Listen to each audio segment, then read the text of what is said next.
Bismillahirrahmanirrahim. Assalamualaikum warahmatullahi wabarakatuh. Alhamdulillahi wa kafa.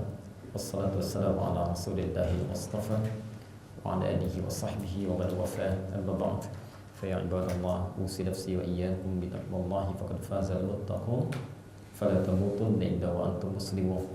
Faqala ta'ala ya ayyuhalladzina amanu taqullaha haqqa tuqatih wa la tamutunna illa wa antum muslimun.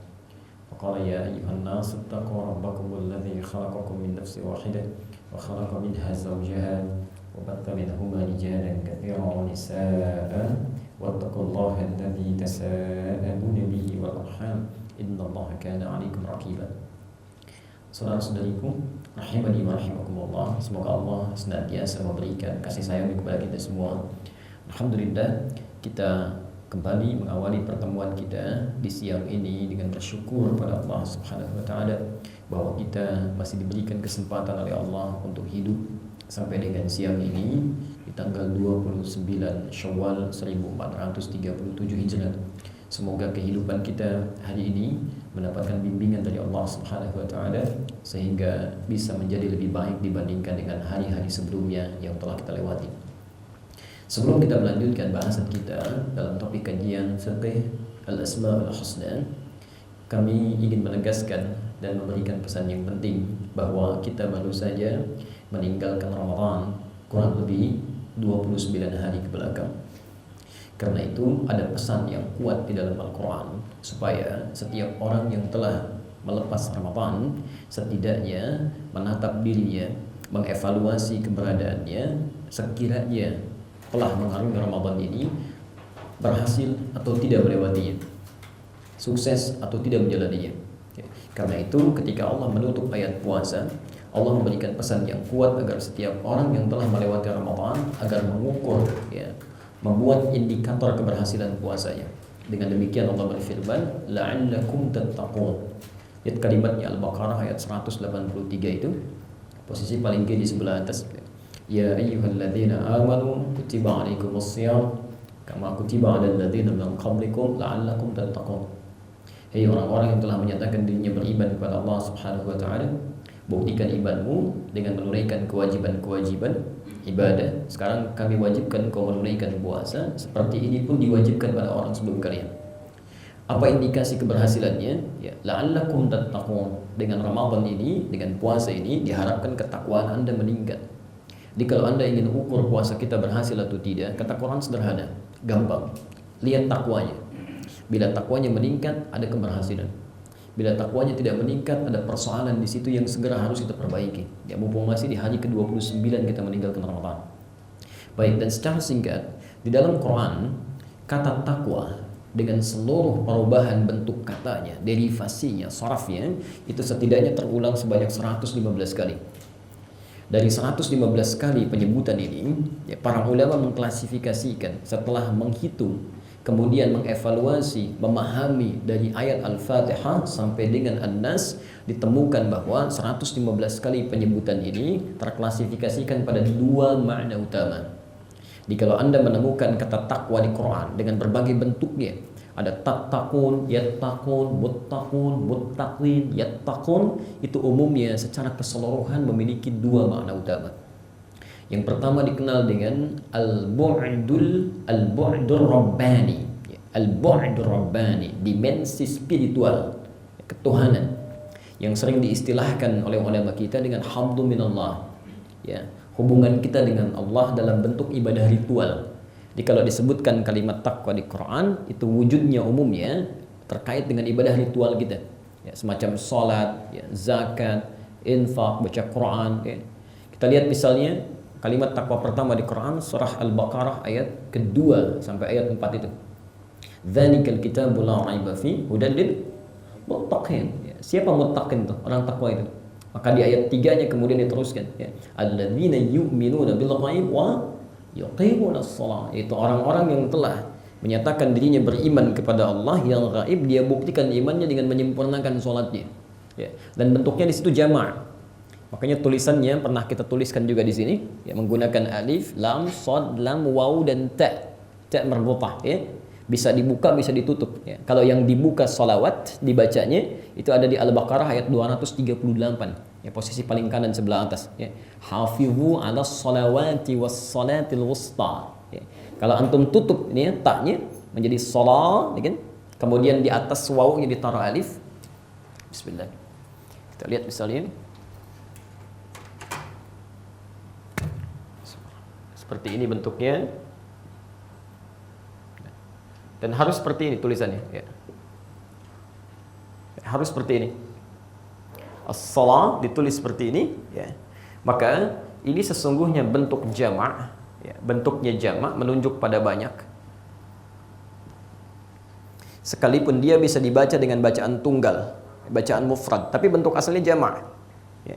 Ingin menunjukkan bahwa, mohon maaf, salat yang ditunjukkan oleh Allah pada kita, yang difardukan kepada kita itu bukan tunggal, bukan cuma satu waktu, bukan cuma dua, ya.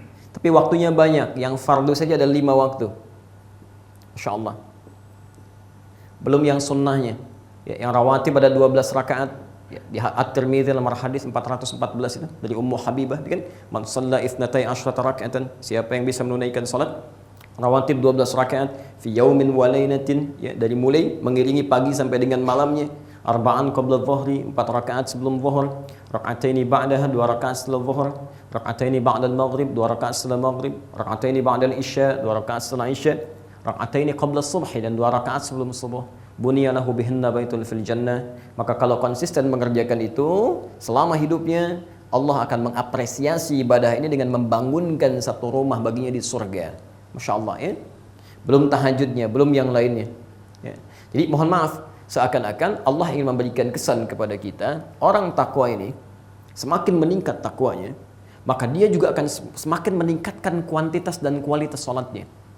Makanya saat Ramadan kita kan dilatih, ya. Yang biasanya fardu saja dipaksa oleh Allah, jarang tahajud dipaksa untuk tarawih. Ya, Masya Allah, ya. Walaupun sunnah, tapi kan Anda tergerak mengerjakannya. Coba lihat di luar Ramadan, yang fardu kadang-kadang terlambat, tapi saat Ramadan ketinggalan sunnah aja kita ada yang hilang itu. Ya, dilatih itu, ya. Semakin meningkat lagi, semakin meningkat lagi. Coba cek pasca Ramadan. Perhatikan bagaimana cara kita menyikapi sholat kita. Ya. Jangan-jangan kita semakin menurun atau semakin terlambat, tertinggalkan, ada persoalan di sini. Ini contoh yang pertama. Ini baru sholatnya. Ya. Belum nanti bacaan Qur'annya, ayat keempatnya. Walladzina yu'minuna bima unzila ilaik. Yang diturunkan pada Nabi kan Qur'an. Ya, sejauh mana interaksi kita dengan Qur'an. Baik. Jadi bagian pertama, kalau disebutkan kata takwa di dalam Al-Quran, maka ini menunjuk pada peningkatan kualitas dan kuantitas ibadah kita terhadap Allah. Ini poinnya. Yang kedua, saya mohon izinkan kalau agak cepat menyampaikan, karena ini bukan inti bahasa kita, ya, hanya untuk mengevaluasi saja. Yang kedua, kalau disebutkan kalimat takwa di dalam Quran, ini juga bisa berarti al-bu'dul insani, ya, dimensi sosial, hubungan kita dengan makhluk sekitaran. Diistilahkan oleh ulama kita dengan hablum minan nas. Ya, kita ambil contoh Quran surah ketiga Ali Imran ayat 133 ya, sampai ayat 134-nya. Posisi sebelah kanan paling atas, ya. Pelan-pelan mohon izin. Wasari'u ila maghfiratin min rabbikum wa jannatin 'arduha as-samawati wal ardu u'iddat lil muttaqin. Lihat kalimatnya. Ya, dan bergegaslah Anda untuk selalu berevaluasi diri, memohon ampunan kepada Allah. Ingat dosa-dosa. Ya, maaf, kata Quran itu tidak ada satupun di antara kita yang luput dari dosa. Ya, sampai tadi menjelang zuhur kami berevaluasi, ya, dengan beberapa teman-teman di ta'lim. Coba Anda bayangkan, ya, ini ambil mata aja. Mata, ya. Saya kan sering sampaikan fungsi mata di Quran itu bukan untuk melihat, tapi melihat yang baik-baik. Ya. Bagi kita pria ada di Quran surah 24 ayat 30, bagi perempuan ayat 31-nya. An-Nur ayat 30 sampai 31. Qul lil mu'minina yaghuddu min absarihim. Katakan pada pria-pria yang merasa punya iman. Ya. Lihat yang baik-baik, yang tidak baik menurut Allah jangan dilihat, palingkan. Jadi kalau kita masih senang melihat yang tidak baik, itu tandanya iman kita bermasalah. Ya, karena setiap ayat yang dibuka dengan kalimat iman, itu perintahnya, larangannya, informasinya menentukan kadar keimanan seseorang. Semakin cepat direspon, semakin bagus. Ya, semakin cepat ditinggalkan larangan semakin kuat. Tapi kalau orang semakin abai dengan perintah, ya, maaf, abai dengan larangan, ada yang salah dalam keimanannya. Maka perhatikan kalimatnya. Kata Quran, yang jelek gak usah dilihat, ukurannya Allah dan Rasulnya. Yang baik silahkan tatap. Antum dari bangun saja, kita sama-sama, saya, Anda, kita, dari bangun tadi sampai siang ini, berapa kesalahan yang pernah dilakukan oleh mata? Lihat handphone barangkali salah lihat tuh. Media sosial tiba-tiba muncul gambar yang tidak tepat. Di jalan menuju ke taklim ini saja, barangkali salah pandangan kita. Itu baru mata, belum telinga, belum lisan, sampai ujung kaki. Maka kata Allah, coba istighfari itu. Ya, Nabi kita saja yang maksum dijaga dari berbuat dosa, itu masih menyempatkan diri untuk istighfar. Sebelum tidurnya beliau 70-100 kali. Mengingat kesalahan-kesalahan, padahal dijaga dari salah. Maka kita lebih berhak dibandingkan dengan Nabi SAW untuk memperbanyak itu. Memperbanyak itu baru tubuh kita. Belum terkait dengan pasangan hidup di rumah, dengan keluarga, dengan tetangga, dengan kerabat, dengan teman. Kalau dikumpulkan, Masya Allah, berapa dosa yang pernah kita lakukan. Maka segera evaluasi itu, kemudian cobalah berusaha untuk mendapatkan kenikmatan akhirat. Jangan cuma dunia saja. Ya, hati-hati. Kata Allah, wa jannatin, tempat kita bukan di sini, tempat kita tuh di surga. Di akhirat itu cuma sementara. Al-Baqarah 36, ya. Walakum fil ardi mustaqarrun wa mata'un ilahin. Kalian tuh cuma sementara di bumi, kata Allah. Ya. Kalau nikmat cuma sebentar kok. Cuma sebentar, satu saat akan pulang. Jadi Allah itu ingin menyampaikan pada kita, kalau kalian hidup enak saat di dunia, mendapatkan kenikmatan, pastikan nikmat itu dibawa ke akhirat. Dan lebih daripada itu. Lebih daripada itu. Awas, hati-hati, jangan-jangan di dunia Masya Allah nikmatnya luar biasa, rumah luas, kendaraan cukup membentang, padat sana sini, di rumah ada sekian mobil terhampar, di akhirat dia fakir. Untuk apa? Ya. Perhatikan kalimat ini ya.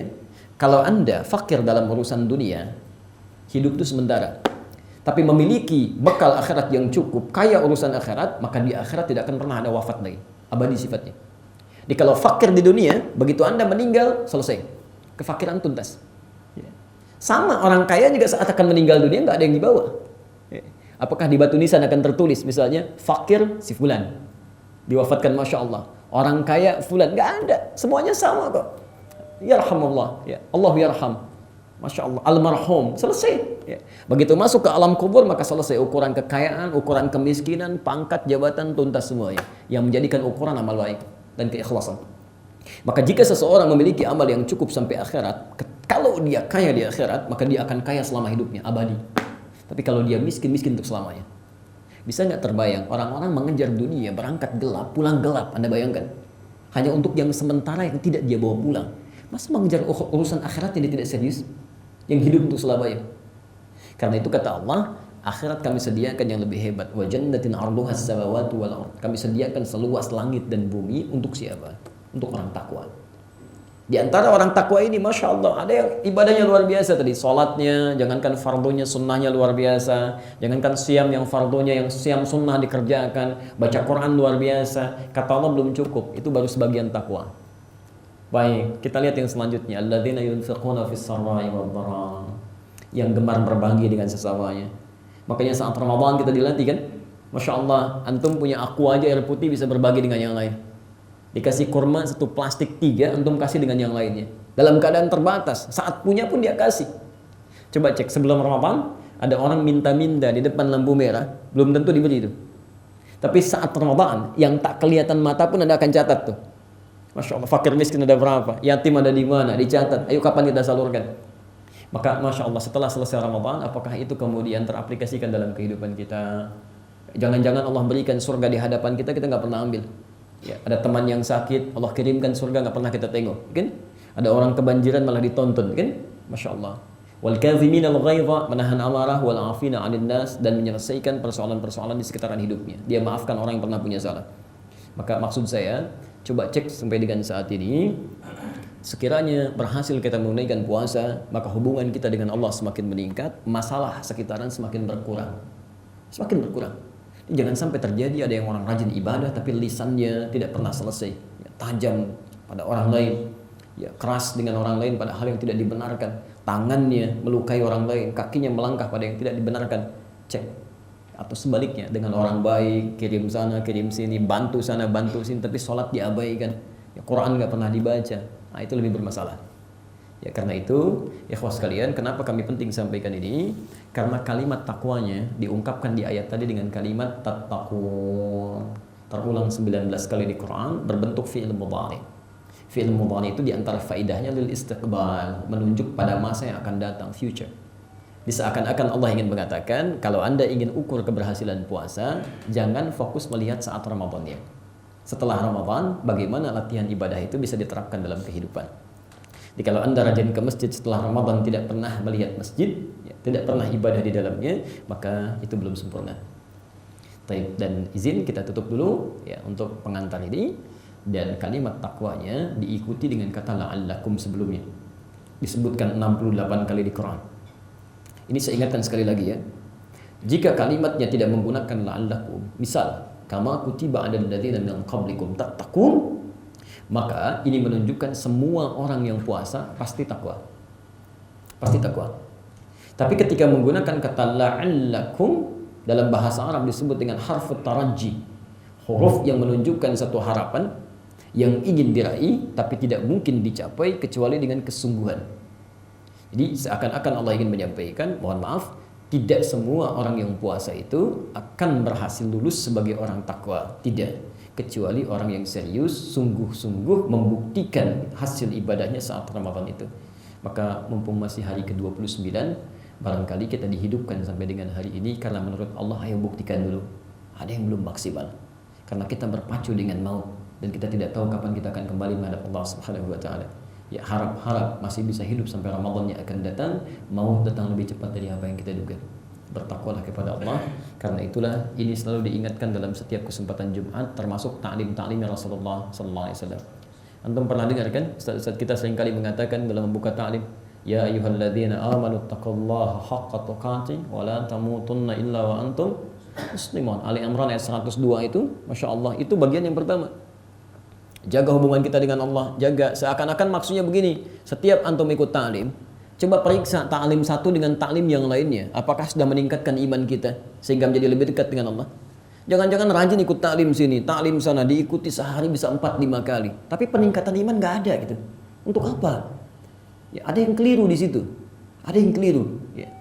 Tadi sampai siang tadi kami sampaikan, saya berapa waktu lalu kembali dari salah satu daerah yang cukup jarang dikenal ya, sangat terpencil, salah satu ujung Jawa Tengah ya, daerah Binangun. Bahkan antum cari di Google pun mungkin belum ada itu ya, kalau antum cari, saking tidak diketahuinya. Kami dapat info ada satu keluarga yang ingin merawat kambing, lalu kami ke sana kan, kami datangi. Masya Allah, Bapak Ibu sekalian, ikhwas sekalian, itu ketika kita datangi luar biasa tawadhu'nya, bersihnya, aura kebaikannya. Dan keluarga ini itu hidup dengan 100.000 per bulan. 100.000 per bulan, tapi tidak pernah mengeluh. Anda bisa bayangkan, 100.000 per bulan nggak mengeluh. Ada orang hidup dengan 10 kali lipat, 100 kali lipat, 1000 kali lipat dari itu, keluhannya hampir setiap saat. Ya. Nah, yang paling menarik, ada satu peristiwa yang membuat kami itu seketika terpaku beberapa detik. Ya. Tapi hati saya menangis, luar biasa. Hati kami menangis. Ya. Yang paling menarik, ketika diperlihatkan kambingnya yang akan dirawat itu, yang baru beliau beli, apa yang terjadi di kambing itu? Ternyata dimasukkan potongan dari aqua dia. Jadi aqua yang besar itu yang 1 liter, dia potong, dia tutup ke mulut kambing. Ya, semua kambingnya, kurang lebih ada 4 pada saat itu. Ya, saya tanya kenapa kambing ini? Apa sakit? Apa bermasalah? Perhatikan jawabannya, ini yang membuat kita harus selalu merenungkan. Ya.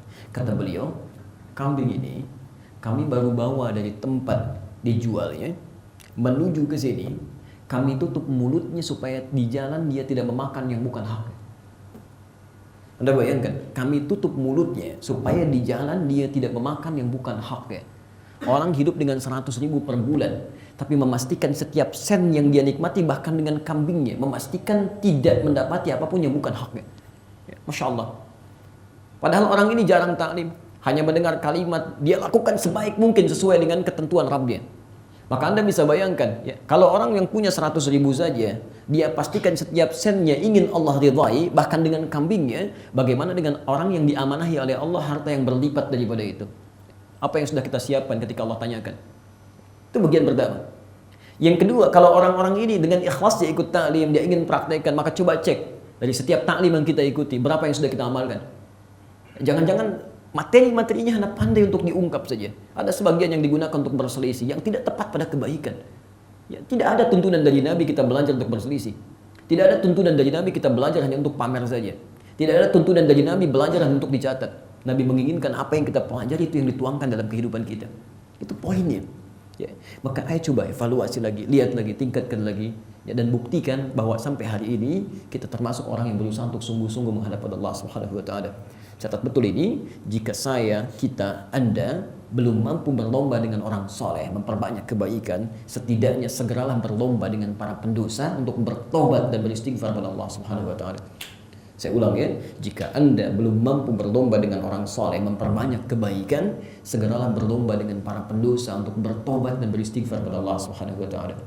Dan mudah-mudahan kehadiran kita hari ini untuk meneruskan kajian kita dinilai oleh Allah Subhanahu wa taala sebagai bagian dari kesungguhan kita untuk mendekat kepadanya dan awal langkah kita untuk merubah keadaan kita sehingga lebih baik dalam ibadah-ibadah kita. Insyaallah. Hadis riwayat Al-Bukhari nomor hadis 71 di kitab sahihnya, di Kitabul Ilmi, posisi paling kiri sebelah atas, dari Abu Hurairah. Kami sampaikan kabar baik dulu sebelum kita melanjutkan kajian saat ini.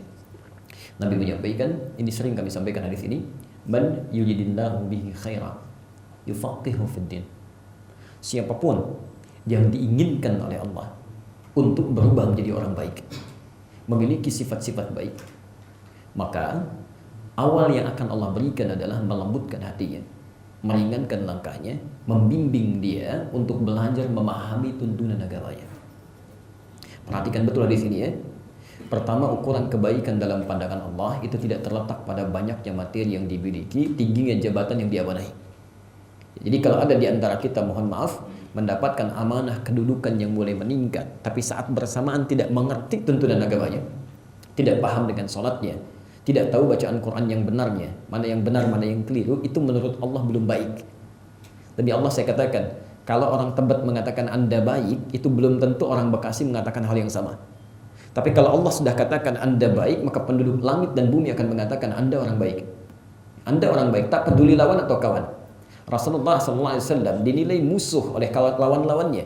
Tapi ketika Masya Allah Ja'far bin Abi Thalib datang menghadap Raja Najasyi, kemudian ada Abu Sufyan sebelum masuk Islam. Abu Sufyan ditanya bagaimana seorang Rasulullah Muhammad SAW. Itu lawannya pada saat itu, tapi yang keluar kalimat-kalimat baik. Beliau orang baik, orang jujur, orang penuh amanah, menyambung silaturahim, luar biasa. Jangankan kawannya, lawannya pun akan mengatakan dia baik sebetulnya. Dia baik gitu.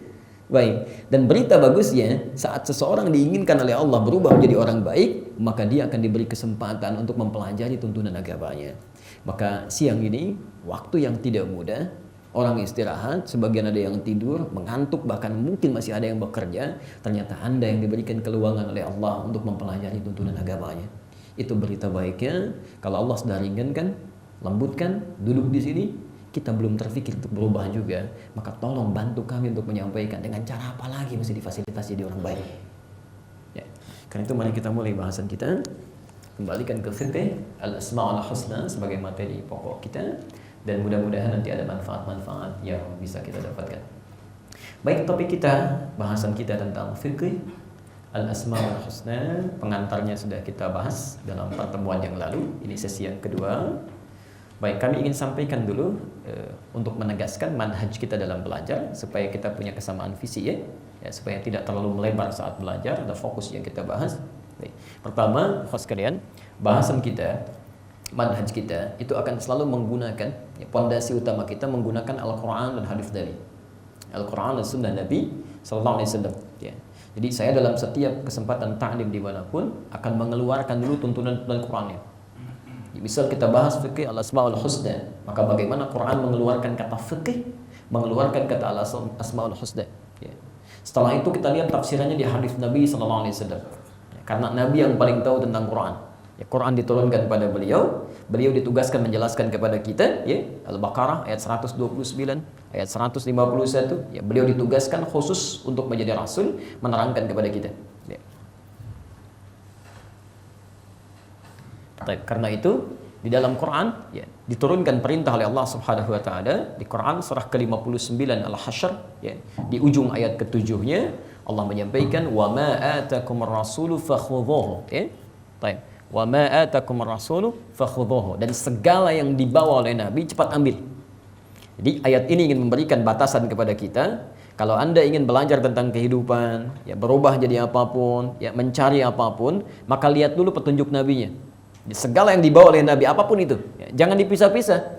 Maaf, Nabi ngajarkan sholat, Masya Allah sholatnya seperti Nabi, tapi lisannya nggak seperti Nabi, tangannya nggak seperti Nabi, kakinya tidak seperti Nabi. Ya? Jadi semua jangan dipisah-pisah. Ya. Tapi maka segala yang dibawa oleh Nabi itu yang kita ambil. Terkait bahasan fiqh al-asma'ul husna, Quran menyampaikan, maka bagaimana keterangan Nabinya? Ya, seperti apa bahasannya? Ya. Selanjutnya nanti kalau sudah ada di Al-Quran, ya, kemudian di hadis Nabi SAW, ya, kemudian bagaimana cara mengambilnya? Ya, kita kan nggak pernah berjumpa dengan Nabi, ya tidak pernah melihat Nabi kan? Maka kita akan mengambil dari orang-orang yang pernah belajar dari Nabi. Seperti apa gambaran mereka? Ya, kita ambil keterangan para sahabat, tabi'in setelahnya yang dirangkum oleh ulama saleh. Jadi itu manhaj kita. Ya. Saya pun insya Allah dalam bahasan ini kami tidak akan berpaku pada satu kitab, walaupun nanti ada satu kitab yang menjadi acuan kita untuk belajar. Ya. Tapi nanti kita akan keluarkan dulu inti Qurannya, kemudian hadisnya.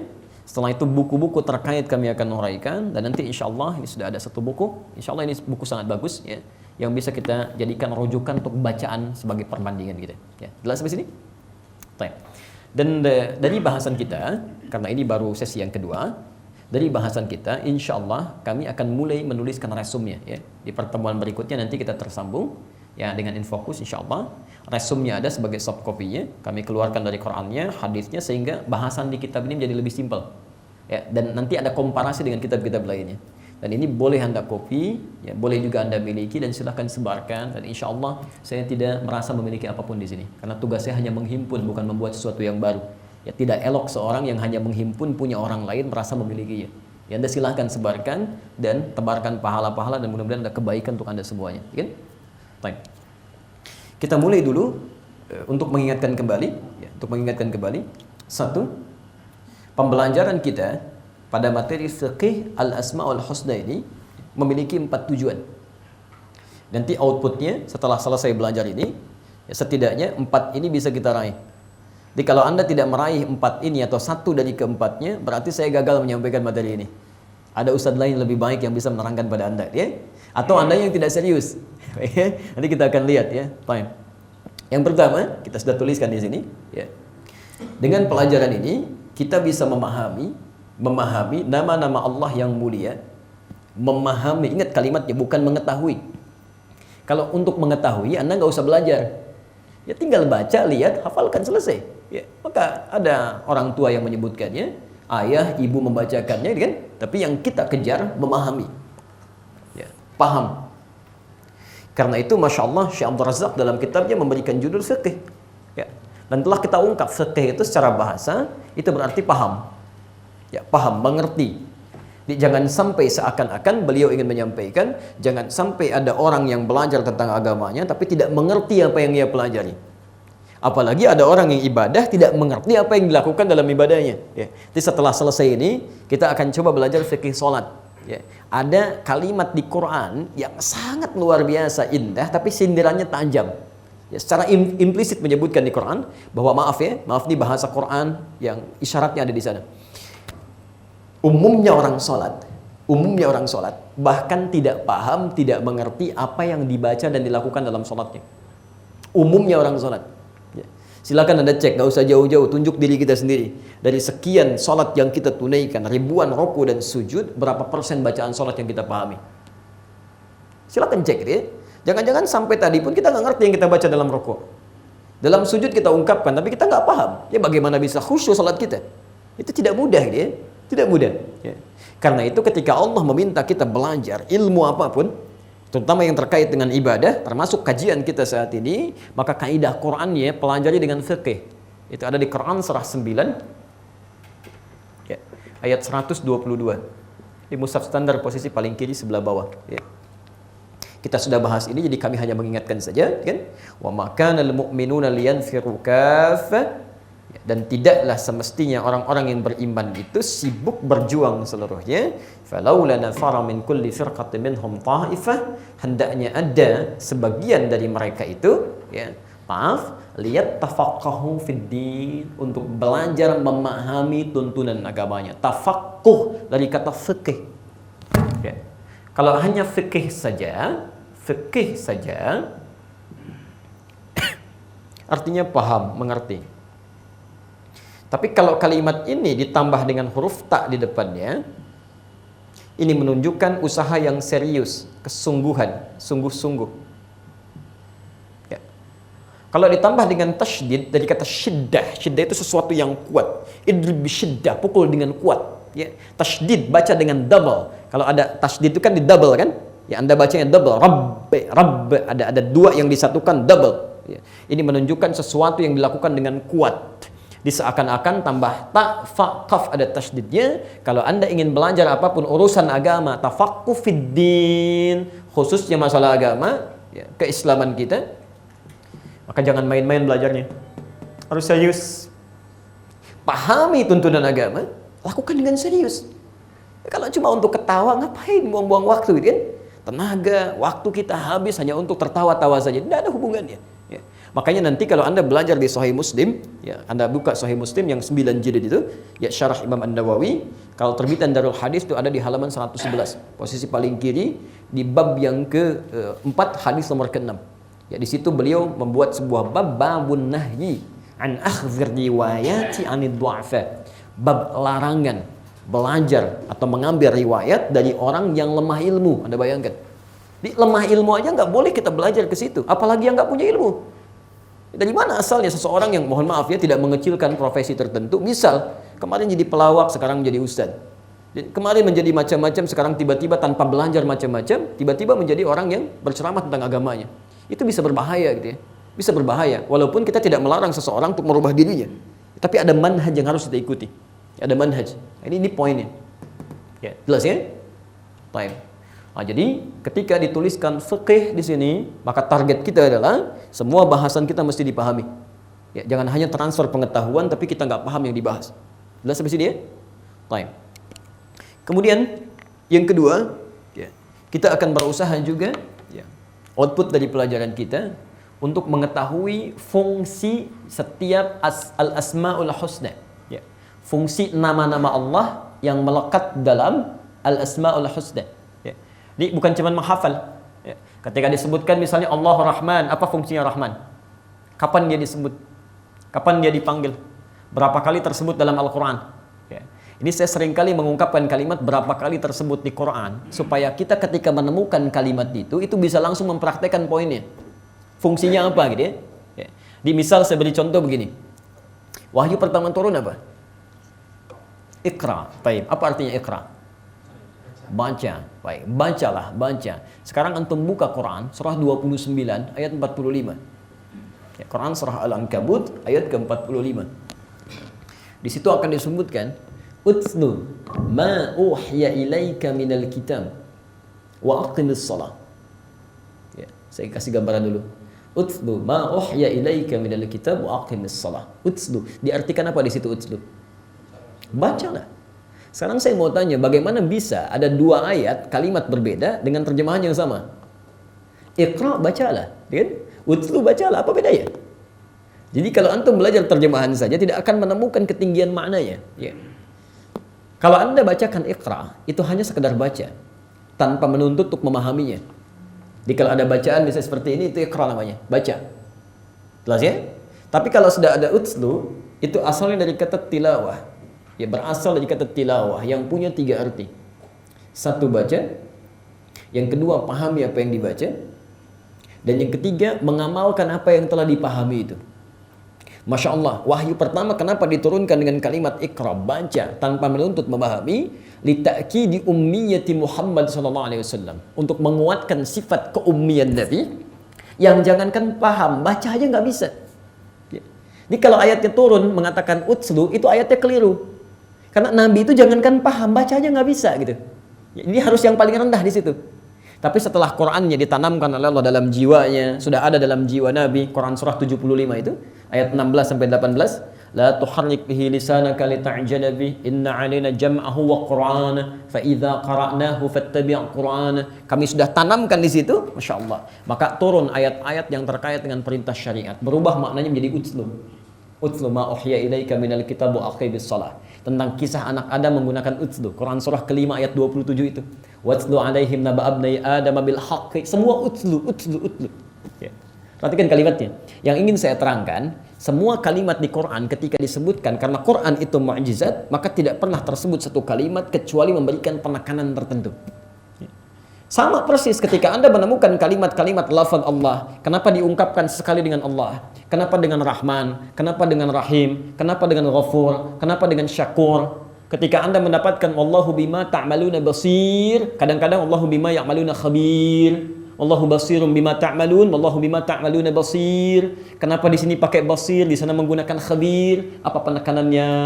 Itulah pelajaran kita al-asmaul husna. Ketika Anda dapatkan kalimat itu, Masya Allah, begitu baca Quran, Bismillahirrahmanirrahim. Kenapa kalimat Allah yang disebutkan pertama kali disifati dengan Rahman dan Rahim, bukan sifat yang lainnya? Padahal bisa Allah mengatakan, misal, Bismillahil wadudul ghafur. Kenapa menggunakan Rahman dan Rahim? Kenapa Alhamdulillah menggunakan Rabb setelahnya? Nah, itu nanti penerapan ini bisa kita gunakan dalam bacaan Quran kita, termasuk dalam memahami petunjuk hadis-hadis Nabi Sallallahu Alaihi Wasallam. Jelas di sini? Jadi ini tujuan yang kedua. Ya. Jadi kalau antum baca Qurannya masih sama setelah belajar ini dengan yang tidak belajar, berarti ada sesuatu yang belum kita praktekkan. Baik. Yang ketiga, pelajaran kita ini diharapkan ya, bisa berimplikasi pada penguatan iman. Diharapkan bisa menguatkan iman dan memupuk sifat tawakal. Kalau sudah belajar, ya, diharapkan mudah-mudahan imannya semakin menguat, ya, semakin dekat dengan Allah. Ya. Kalau orang nggak tahu Allah, ibadah asal-asalan, barangkali dalam tanda petik kita anggap dia biasa. Ya. Tapi kalau orang sudah tahu Allah, Masya Allah, tahu sifatnya, masih abai juga, ada yang salah dalam dirinya. Ya. Saya mau tanya begini, ini simpel saja ya. Allah punya sifat maha mengawasi, namanya basir. Ya, maha mengawasi. Dan pengawasan itu sangat ketat, luar biasa. Saya mau tanya begini, sekarang kita merasa dilihat Allah tidak? Merasa diawasi? Ya, kelihatan semua tindakan kita? Baik. Kira-kira ada batas gak penglihatan Allah? Tidak ada. Berarti terang dan gelap kita kelihatan ya. Kecil dan besar yang dilakukan kita kelihatan. Baik. Saya mau tanya begini, kalau di sini ada CCTV yang memantau pergerakan kita, kira-kira masih mungkin tidak kita melakukan perbuatan yang tidak menyenangkan? Masih ada CCTV itu ya, Masya Allah. Ada CCTV-nya, misalnya anak-anak sedang ujian, ada CCTV-nya, bahkan ada pengawasnya, dan dia tahu sedang diawasi. Masih mungkin nyontek nggak? Mustahil. Kalau ada orang nyontek, itu artinya dia orang nekat. Ada yang salah dalam dirinya. Tahu diawasi, dia nyontek. Sini, saya nyontek nih. Ada yang salah dalam dirinya. Ya. Wajarnya orang yang merasa diawasi, dia akan melakukan tindakan-tindakan yang sesuai dengan apa yang diharapkan dalam pengawasan itu. Maka orang yang merasa dilihat Allah, tidak mungkin melakukan tindakan yang tidak disukai Allah saat bersamaan dia merasa dilihat Allah. Ini mustahil ada orang belanja misalnya ke supermarket, ya, lalu dia pilih-pilih hal tertentu yang tidak disukai Allah, dan dia saat bersamaan melihat sedang diawasi oleh Allah, itu mustahil. Bisa memegang saja itu mustahil, melihat saja mustahil. Ya.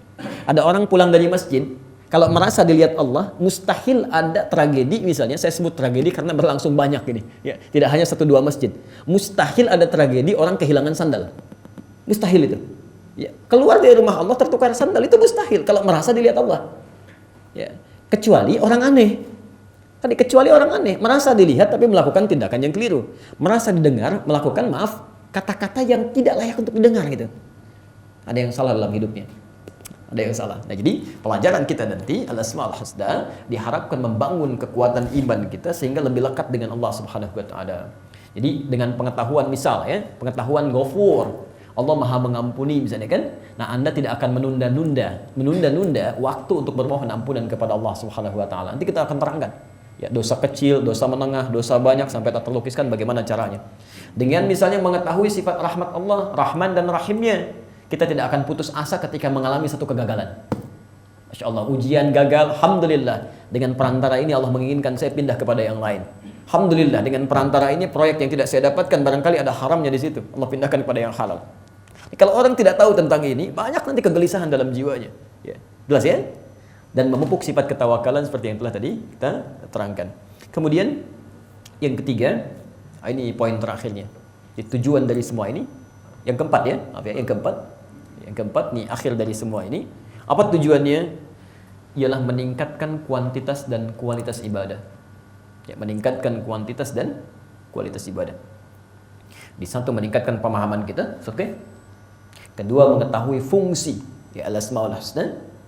Ketiga menguatkan keimanan dan memupuk sifat tawakal. Dan keempat meningkatkan kuantitas dan kualitas ibadah kita. Jadi kalau antum ikut ta'lim ini, ya baik ikhwan di sini ataupun akhwat yang di bawah, kan? Para ibu sekalian, dengan belajar ini ternyata keimanan kita tidak meningkat, ibadah kita semakin menurun, maka ada yang harus kita evaluasi dari pelajaran kita. Ya. Jelas ya? Baik. Biasanya kalau orang sudah kenal dengan sesuatu, hal yang sangat dicintainya akan lebih dekat atau jauh? Lebih dekat, dan dia akan melakukan apapun yang dimintakan oleh kekasih yang dia cintai. Maka bagaimana dengan orang yang sangat dekat dengan Allah Subhanahu wa taala? Makanya nanti iman dibagi 3 di Quran. Ada iman standar yang biasa, ada iman yang mulai menguat, ada iman yang sangat kuat. Iman standar diungkapkan dengan kata amanu. Amanu, itu standar. Yang mulai menguat diungkapkan dengan kata yu'minun. Ya kalau sudah kuat diungkapkan dengan kata al-mu'minun. Saya lukiskan begini misalnya. Subuh jam berapa adzan di sini? 4.45 misalnya. 4.45. Baik. Saya sering ungkapkan ini, 4.45. Baik. Maka orang yang semakin kenal dengan Allah, imannya menguat, Masya Allah. Lihat sini, kita akan lihat turunan-turunannya. Iman standar, amanu. Ya. Amanu misalnya, yang masih standar, kadang naik turun, kadang turun. Ya. Pelan-pelan, naik melakukan amal saleh, turun dengan mengerjakan maksiat. Yazid wa yantaqis kata Nabi. Ya. Karena itu Anda tidak akan pernah temukan kalimat amanu di Quran kecuali bersanding dengan amal saleh untuk menaikkan kadarnya. Wal 'as innal insana lafi illa alladziina wa amilus shalihat. Ya ayyuhalladzina amanu kutiba 'alaikumus shiyam. Ya ayyuhalladzina amanu kutiba 'alaikumul qisas. La ayyuhalladzina amanu la yaskhar qaumun min qaum. Selalu amal saleh setelahnya. Ya. Ini iman standar. Dipanggil 4.45, diuji lewat ibadah, datang 4.45. Jadi kalau azan subuh 4.45, Allahu Akbar, Anda kemudian baru merespon, berarti keimanan Anda standar. Ya, tidak kuat, tidak rendah, standar. Ya. Antum masuk kerja jam 8, jam kerja jam 8, datang ke kantor jam 8, standar kan? Kalau antum datang jam 7 itu hebat namanya. Tapi kalau Anda datang jam 8 itu standar. Ya. Yu'minun naik sedikit, Masya Allah, 4.40 bangun, siap-siap sedikit. Ya wudu, begitu azan langsung gitu kan, menyiapkan diri dan sebagainya. Itu sudah yu'minun, mulai menguat. Tapi Masya Allah, kalau sudah yang ketiga ini luar biasa. Dipanggil 4.45, dia datang dari jam 3. Saking kenalnya dengan Allah, saking taunya, saking pahamnya sifat-sifat Allah, dia keluarkan semua sifatnya, dia tunggangi waktunya. Allah punya sifat Ghafur. Kapan waktu Ghafur ini diturunkan? Oh ternyata menjelang fajar, di sepertiga malam akhirnya. Maka dia akan cari, dia buru itu. Yanzilu Rabbuna tabaraka wa ta'ala, Allah membentangkan rahmatnya ke langit dunia di akhir sepertiga malam menjelang fajar. Maka dia tawarkan 3 permohonan pada hambanya. Ya? Siapa yang memohon akan dikabulkan, yang meminta akan diberikan, dan beristighfar aku akan kabulkan, kata Allah. Man istaghfara liya ghafartu lahu. Maka karena kenal sifat itu dia buru, dia keluarkan. Dia bukan cuma dihafal. Ghafur ada di mana di Quran, ada di mana di hadis. Kapan itu diberikan kepada hambanya, dia tunggangi, dia kejar. Itulah al-mu'minun. Al-mu'minun. Makanya cara salat al-mu'minun dengan cara salatnya yu'minun itu beda. Apalagi dengan amanu. Coba lihat, yu'minun pertama disandingkan dengan salat. Alladzina yu'minuna bil ghaib wa yuqimunas shalah. Tapi ketika berbicara al-mu'minun, tingkat iman paling kuat, salatnya bukan sekedar salat. Quran surah 23 ayat 1 dan 2. Qad aflahal mu'minun alladzina hum fi salatihim khashi'un. Ditambahkan kekhusyuan dalam salat yang lain. Ya, Masya Allah, panggil jam 4, dia bangun jam 3. Ya, yang bermasalah ini yang di bawah standar. Dipanggil 4.45, dia baru bangun jam 5 lewat 44. Ya, ini pun belum ingat salat, kan? Masih ingat-ingat yang lainnya. Itu persoalan-persoalan yang kita mesti coba atasi. Ya. Jadi inilah output dari pembelajaran kita, 4 poin ini. Ini saya penting sampaikan karena di awal pertemuan kita belum dibahas ini. Ya, kita langsung menguraikan tentang fikih dan makna al-asmaul husna. Jadi nanti insya Allah saya akan coba juga membuatkan table bahasan kita. Di tiap hari harus evaluasi sampai kita ketemu bulan berikutnya. Ya, misal materi kita hari ini targetnya apa untuk bulan depan? Coba lihat perkembangannya. Evaluasi lagi, kalau kurang istighfari, kalau lebih baik alhamdulillah tingkatkan lagi, dia. Baik. Teruskan dulu ya. Kita sudah bahas dalil-dalil tentang al-asmaul husna dan juga materi-materinya. Fikih sudah kita bahas, al-asmaul husna sudah kita bahas. Silahkan cek kembali rekamannya. Hari ini kita akan ambil satu materi tentang nama yang pertama ya. Tentang nama yang pertama yaitu Allah. Itu Allah. Bismillah. Baik. Boleh saya hapus dulu ya? Insyaallah ya. Bismillah.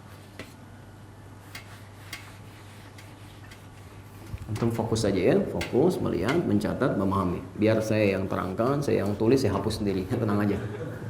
Time. Bismillah. Kita akan bahas bagian yang pertama. Bismillahirrahmanirrahim. Allah.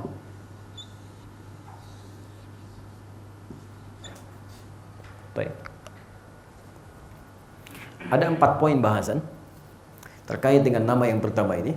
Ada 4 poin bahasan. Pertama yang akan kita langsung bahas ya, adalah seputar perbedaan pendapat ulama. Seputar perbedaan pendapat ulama atau pandangan ulama mengenai lafaz ini, apakah termasuk al-asmaul husna atau tidak. Di bahasan pertama, apakah lafaz Allah termasuk nama ya yang terbingkai dari al-asmaul husna, termasuk al-asmaul husna ya, atau justru ini nama yang berdiri sendiri yang disifati oleh nama-nama ini ya. Jadi ada 2 pandangan di sini. Oke. Pelan-pelan, apakah termasuk al-asmaul husna atau nama yang berdiri sendiri tidak termasuk dalam ini, hanya disifati oleh sifat-sifat di al-asmaul husna atau nama-nama yang lainnya. Pelan-pelan. Bahasan kedua, kita akan membahas tentang akar kata dari nama ini. Akar katanya. Pelan-pelan. Apakah kata ini memiliki akar kata dari lafaz yang lain? Seperti Rahman, akar katanya Rahimah, gitu kan? Ghafur, akar katanya Ghafara. Apakah Allah memiliki akar kata atau justru lafaz sendiri yang tidak punya akar kata, yang beda dengan lafaz-lafaz yang lainnya? Ya. Jadi pertama pembahasan tentang ini termasuk asmaul husna atau tidak. Yang kedua, apakah ini memiliki akar kata, ya, atau kata yang berdiri sendiri atau kata yang khusus? Ya. Makna yang ketiga, bahasan kita yang ketiga adalah seputar makna Allah dalam Al-Quran dan Sunnah. Ya, seputar makna kata Allah, makna lafaz Allah dalam Al-Quran dan Sunnah. Jadi kalau disebutkan kalimat Allah atau lafaz Allah, itu mengandung makna apa? Apa yang harus kita ambil faedahnya dari situ, kan? Jangan-jangan tiap hari kita disebutkan, ya Masya Allah, Tuhannya siapa? Allah, syahadatnya Allah. Jadi tanya apa maknanya nggak paham, gitu kan? Nah, bagaimana kita bisa menjadikan Allah sebagai Tuhan kalau nggak mengerti ya, tentang keadaannya, tentang sifatnya, tentang hakikat namanya, ya, bukan zatnya tapi namanya, ya. Baik. Yang terakhir, baik. Aplikasi nama ini dalam praktek ibadah. Ya. Bisa beri contoh, misal kalau Anda butuh rizki, Anda kan panggil nama Allah Razzaq, ya Razzaq, gitu kan? Yang maha pemberi rizki. Ketika Anda misalnya butuh kasih sayang, Anda sebut namanya ya Rahman, ya Rahim. Ketika ada yang ganggu, Anda sebut namanya ya Al-Jabbar. Nah ini ketika Anda diberikan nama Allah, Anda memanggil dalam keadaan apa? Aplikasi ibadahnya, ya, aplikasi keseharian yang kita butuhkan. Itu yang kita bahas. Jelas sampai sini? Time. Bismillahirrahmanirrahim. Bahasan yang pertama, apakah lafaz Allah atau kalimat Allah yang tersebut dalam Al-Quran dan dalam tuntunan sunnah Nabi SAW termasuk bagian dari al-asma'ul husna atau tidak? Pendapat ulama yang pertama Ya, sebagian ulama mengatakan bahwa lafaz Allah ini yang terdapat dalam Al-Qur'anul Karim ataupun hadis Rasulullah SAW itu bukan bagian dari Al-Asmaul Husna. Ya, bukan bagian dari Al-Asmaul Husna.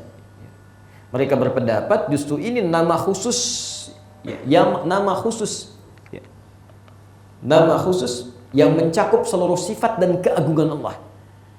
Di inti namanya. Pendapat pertama mengatakan ini bukan bagian dari Al-Asma'ul Husna, ya, bukan bagian dari Al-Asma'ul Husna, tapi nama khusus yang mencakup seluruh sifat dan keagungan Allah, ya, yang disifati oleh nama-nama lainnya, ya, yang disifati oleh nama-nama lainnya. Baik, pelan-pelan. Apa argumentasinya? Dalilnya apa kalau dalam bahasa agama? Kita biasakan, ya, kalau bicara agama kita biasakan dengan dalil. Kita turunkan dulu dari Al-Quran, penjelasan di hadis Nabi-nya, baru kita lihat kesimpulan ulama. Jangan langsung kita simpulkan, kita ini siapa, gitu kan?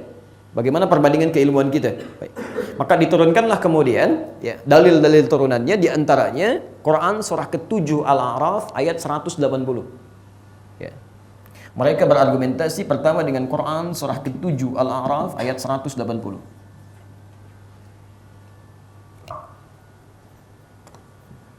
Ada? Walillahul asmaul husna fad'uuhu biha. Ada ayatnya? Ya. Perhatikan di ayat itu. Perhatikan kalimatnya. Walillahul asmaul husna, walillahil asmaul husna, dan bagi Allah. Allah memiliki nama-nama yang mulia. Kalimat Quran yang menyebutkan walillahi, dan milik Allah. Allah memiliki, ya. Apa yang Allah miliki? Al-asmaul husna. Jadi kalimat Allah ini di ayat itu dipisahkan dari kata Al-Asma'ul Husna. Ini menunjukkan, kata ulama yang pertama ini menunjukkan kesan bahwa Al-Asma'ul Husna ini adalah sifat-sifat bagi kalimat Allah, dan Allah merupakan nama bagi zat yang berdiri sendiri, mencakup seluruh sifatnya. Jelas sampai sini? Di kalimat Allah di Quran surah ke-7 Al-A'raf ayat 180 yang menyebutkan walillahi, dan milik Allah, atau Allah disifati punya sifat-sifat al-asmaul husna, nama-nama yang terbaik, ya, menunjukkan bahwa yang punya nama ini adalah Allah, yang punyanya, ya. Maka tidak mungkin menurut golongan yang pertama ini memasukkan nama Allah ke dalam al-asmaul husna, sementara ayat Quran yang mengatakan ini bagian dari sifat yang dimiliki oleh Allah Subhanahu wa taala. Jelas di sini? Jadi kalau ada yang berargumentasi demikian, kan, ini merupakan pendapat yang disampaikan oleh para ulama mengacu pada satu dalil Quran. Ya. Jelas sampai sini? Ya, pelan-pelan, ya. Teruskan dulu.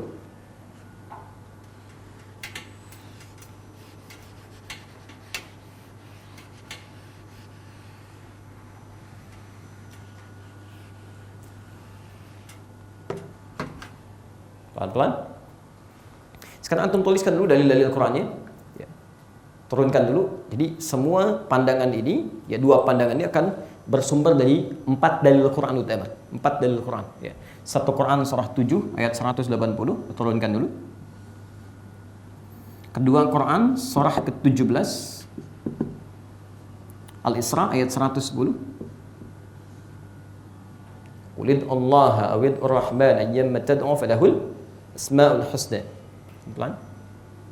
Kemudian bisa Anda temukan di Quran surah misal Taha, ya, surah ke-20.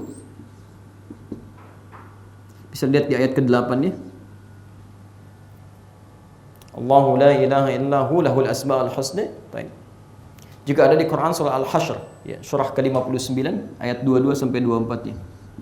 Quran surah ke-59 Al-Hasyr ayat 22 dan seterusnya sampai akhir ayatnya. Allahu la ilaha illahu dan seterusnya, ya. Pelan-pelan. Sudah? Pelan-pelan. Baik, mari kita turunkan selanjutnya. Yang kedua, mereka berpandangan, ya. Yang kedua, mereka berpandangan bahwa nama Allah itu bagian dari Al-Asma'ul Husna, ya. Al-Asma'ul Husna, dan merupakan puncak nama tertinggi, ya, nama yang paling agung.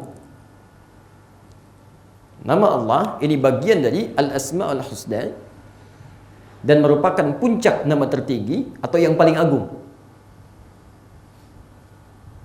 Pelan-pelan.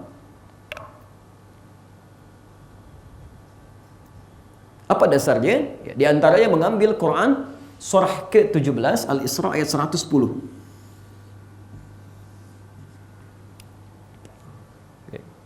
Quran surah Al-Isra ayat 110. Posisi paling kanan di mushaf standar, ke atas karena ini 2 ayat terakhir.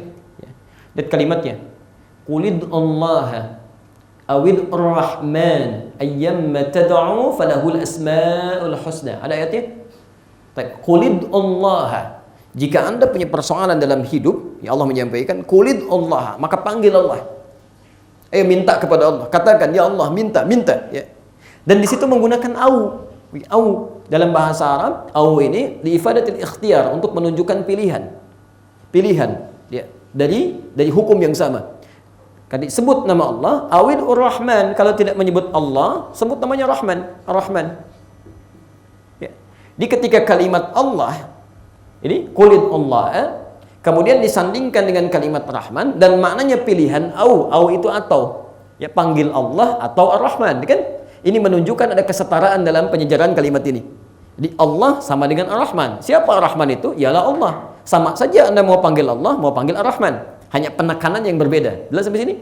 Maka kata ulama yang kedua, ini menunjukkan kalimat Allah ini termasuk dalam Al-Asma'ul Husna, hanya memiliki tingkat prioritas paling tinggi. Jelas sampai sini? Baik. Sedangkan ayat-ayat lanjutannya ini adalah ayat-ayat turunan yang keduanya dijadikan dalil bagi dua pendapat atau dari dua golongan ini. Baik surat Thaha ayat ke-8-nya, Allahu la ilaha hu, dia lahul asmaul husna, atau kemudian Quran surah 59 ayat 22 dan seterusnya yang sangat populer itu, ya. Allahu la ilaha illa huwa dan seterusnya sampai ke ujung ayatnya. Jelas sampai sini? Baik, kira-kira mana yang benar? Baik, apakah pandangan yang pertama atau pandangan yang kedua? Sesungguhnya keduanya adalah pendapat yang baik, bergantung cara pandangnya. Ya, cara pandangnya. Kalau kita kemudian melihat dari sisi secara kebahasaan, dari sifat nama Al-Asma'ul Husna-nya, maka kalimat Allah termasuk dalam lafaz Al-Asma'ul Husna. Dari sisi namanya, ya, secara kebahasaan disebut etimologi. Ya. Apa artinya Al-Asma'ul Husna, masih ingat? Ya. Asma kan nama. Dari kata sumuwun, sesuatu yang tinggi, ismun. Dengan nama itu kita ditinggikan. Makanya orang Arab bertanya, kalau dia bertanya nama Anda, mas muka, siapa nama Anda? Ism jamannya asma, dari kata sumu, sesuatu yang tinggi. Ya, seakan-akan memberikan pesan kepada kita, maaf, kalau Anda diberikan nama atau Anda memberikan nama pada anak, maka berikan nama-nama yang bisa mengangkat derajat kita. Jangan merendahkan. Ya. Makanya dalam Islam nggak boleh mencela. Nggak boleh mencela. Silahkan lihat di Quran, di hadis. Kalau di Quran ada ayat satu saja yang menganjurkan mencela, maka saya orang pertama yang akan mencela. Ya, padahal yang diperkenankan misalnya, ya, nggak ada. Ya ayyuhalladzina amanu la yaskhar qaumun min qaum. Hai orang-orang yang telah menyatakan dirinya beriman, jangan saling cela, kan? Ada kalimat di situ. Ya. Terus kita kembalikan dulu ke sini, ya, kita kembalikan. Baik, pelan-pelan. Jadi pertama, al-ism asma, sesuatu yang tinggi, yang agung. Ya. Husna yang terbaik, yang paling indah, bagus, mengandung nilai ibadah. Saya mau tanya, apakah nama Allah tinggi? Tinggi. Punya makna yang hebat? Iya. Baik maknanya? Iya. Jadi kalau secara bahasa, lafaz Allah ini termasuk dalam kategori ini. Ya, karena termasuk dalam nama-nama terbaik, layak untuk disandang oleh Allah, nama-nama yang indah dan bagus. Jadi kalimat yang mengatakan atau pandangan ulama yang menyebutkan lafaz Allah termasuk dari bagian Al-Asmaul Husna itu benar. Dan itu pun didukung oleh ayat Qulil Allaha awil Ar-Rahman. Ayatnya sendiri menjelaskan. Ya? Tapi kalau Anda ingin pisahkan antara sifat-sifat ketuhanan dan sifat yang menyertainya, maka kita katakan bahwa sifat Allah tidak termasuk dalam Al-Asma'ul Husna ini. Namanya, lafadznya maksudnya. Ya. Lafadz Allah sendiri, kalau berbicara masalah ketuhanan tentang zatnya, ya, mesti ada zat yang utuh, nama yang utuh. Ya, misal begini, maaf. Kalau asma, nama Al-Asma'ul Husna dipahami dengan sifat, sifat kan beda dengan nama hakikat. Ya. Misal, antum namanya siapa? Saya Ahmad. Sifatnya jujur, baik, penyabar, itu sifat. Ya. Tapi nggak bisa dipanggil misalnya jujur sini, ya kan? Sabar sini. Di nama ada yang disebut dengan musamma. Musamma agak bingung, nggak apa-apa, itu artinya berhasil. Musamma itu artinya nama yang dilekatkan untuk membedakan satu dengan yang lainnya. Ya. Satu dengan yang lainnya. Ini ada Ahmad, yang satu lagi ada Ali. Nggak mungkin kan saya panggil Ali yang lirik Ahmad. Terus ya? Makanya ismun itu asal katanya juga diambil dari kata sama, samatun, tanda. Dengan tanda itu membedakan satu dengan yang lainnya. Pak Dedi, yang melirik Pak Dono misalnya. Nggak mungkin. Kalau saya panggil Dedi, Dedi yang lirik. Jelas ya? Nah begitu pula ketika kita akan memanggil Tuhan, Tuhan kamu siapa? Makanya ketika di awal-awal masa dakwah, Nabi memperkenalkan nama Tuhannya dengan Rabb. Rabb. Qul a'udzu birabbin nas. Qul a'udzu birabbil falaq. Kata orang kafir, kok kamu bilangnya cuma Rabb-Rabb terus? Kalau Rabb, Tuhan kami juga Rabb. Karena Rabb itu yang merawat. Ya. Dulu dalam masa-masa kalimat Arab dulu, orang yang memberikan perawatan, perhatian disebut Rabb. Makanya Nabi Yusuf ketika berpesan kepada pelayannya di penjara itu, yang dibebaskan, ya, kemudian dia akan jadi pelayan raja, kata Nabi Yusuf, "Udhkurni inda rabbik." Sebutkan nama saya di sisi rajamu. Raja di situ disebut dengan Rabb. Karena dia yang merawat si pelayan itu, memberikan gajinya, memberikan makan dia. Kata orang kafir Quraisy, kalau Rabb juga saya punya Rabb, itulah ta'uzza Rabb saya. Maka turun ayat, Qul, katakan Muhammad, Rabb kamu beda dengan Rabb mereka, sifatnya lain. Huwa, Rabb kamu itu dia adalah Allah. Qul huwallah. Jelas sampai sini?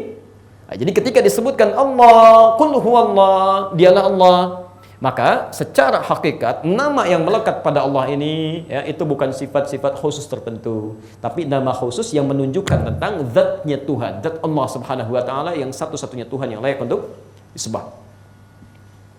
Jadi kalau secara kebahasaan masuk nama terbaik, tapi kalau kita bicara tentang hakikat, nama khusus bagi Tuhan yang layak untuk disembah, maka namanya hanya ini, satu. Jelas sampai sini? Baik. Makanya Anda tidak akan pernah temukan nama ini dalam kitab manapun. Dan Masya Allah nanti kita akan gali secara bahasa. Indahnya tidak akan pernah sama dengan nama makhluk. Akan beda, akan lain. Ya, kita lihat dari mana akar katanya ini. Apakah ada akar kata bahasan kedua atau ini nama yang berdiri sendiri? Ya. Ingat kita belum ke kitab ya. Ini baru Quran nih. Quran dengan hadis kita belum ke kitab, kita belum bacakan kitabnya itu. Ya, baik. Nanti agak sabar belajarnya karena saya tidak terbiasa lompat-lompat dalam pelajaran yang tidak memberikan pemahaman sempurna. Ya. Jadi kalau dasar Quran kita udah kuat, dibawa ke kitab manapun gampang pahamnya. Ya, jelas ya? Baik, Bismillah. Allah. Ada sementara berpendapat dari kalangan ulama bahwa kata Allah ini itu punya akar kata, ada asalnya. Ada asalnya. Seperti Rahman dari kata Rahimah, Ghafur dari kata Ghafara, ya. Nanti ilmu yang mempelajari turunan akar kata, melacak akar kata dalam bahasa Arab disebut ilmu sharaf. Sharaf. Nah. Jadi kalau Anda belajar bahasa Arab, itu penting mengetahui ilmu sharaf ya. Sharaf. Bapaknya bahasa Arab, ibunya nahwu. Ya. Di sharaf itu nanti yang menunjukkan perubahan-perubahan kata, yang dengan perubahan itu berkonsekuensi munculnya makna yang berbeda. Misal, jalasa itu duduk. Kalau ditambah ya di depannya ya, jelis akan duduk. Kataba itu menulis. Kalau ditambah ya di depannya yaktub akan menulis. Ya, kalau dihilangkan ya-nya, alifnya ditambah ke depan jadi katib. Asalnya kataba, kaf, ta, ba.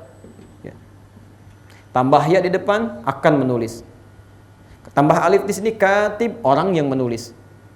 Ya, jadi sudah berbeda maknanya. Tambah mim jadi maktab, tempat untuk menulis, meja, kantor, macam-macam. Nah, perubahan-perubahan kata ini itu ilmu yang mempelajarinya disebut dengan ilmu sharaf. Jelas ya? Ini penting diketahui. Nanti kalau baca Quran belajar ilmu sharaf, bacanya akan lebih baik. Alladzina yu'minuna bil ghaib, ada ya-nya. Beda dengan ayyuhalladzina amanu. Ya, karena ada ya-nya ini menunjukkan sesuatu yang terus berjalan, continue. Ya, jadi orang-orang takwa itu imannya terus dia jaga, continue. Bukan cuma telah beriman merasa sudah Islam, ibadah diabaikan. Ya. Jadi ada orang-orang yang sudah merasa Islam tapi sholatnya abai, kan? Bahkan disebutkan di Quran yang penting sudah sholat, mau khusyuk atau tidak urusan lain. Diterima atau tidak bukan persoalan saya, yang penting sudah sholat. Itu ada di Quran surah keempat An-Nisa ayat 103. Ada yang demikian. Ya. Jelas di sini? Baik, pelan-pelan ya. Nah, ini ilmunya ilmu apa tadi? Sharaf ya. Saya tidak akan bahas yang lain karena terlampau kepanjangan nantinya ya. Nanti ada nahwu, ada ilmu balaghah. Balaghah dibagi 3 lagi, kan? Ada ilmu ma'ani, bayan dan badi', dan ada ilmu arud yang keempat. Itu dibagi 16 cabang ilmu lagi. Nah, di ilmu sharaf akan dibahas nanti, ini Allah punya akar kata atau tidak? Ada turunan atau tidak? Ya, Masya Allah, pendapat pertama mengatakan, ya, ini ada akar katanya. Akar katanya ya berasal dari kata alaha atau aliha. Ya. Lihat kalimatnya, alif atau hamzah, ya, lam dengan ha. Ini bisa dibaca alaha, bisa dibaca aliha. Ini akar katanya menurut pendapat yang pertama. Ya, pelan-pelan. Nanti kita akan lihat. Sudah? Kalau kita baca dengan aliha, harakat kasrah, aliha, ini berarti sesuatu yang menakjubkan. Sesuatu yang menakjubkan.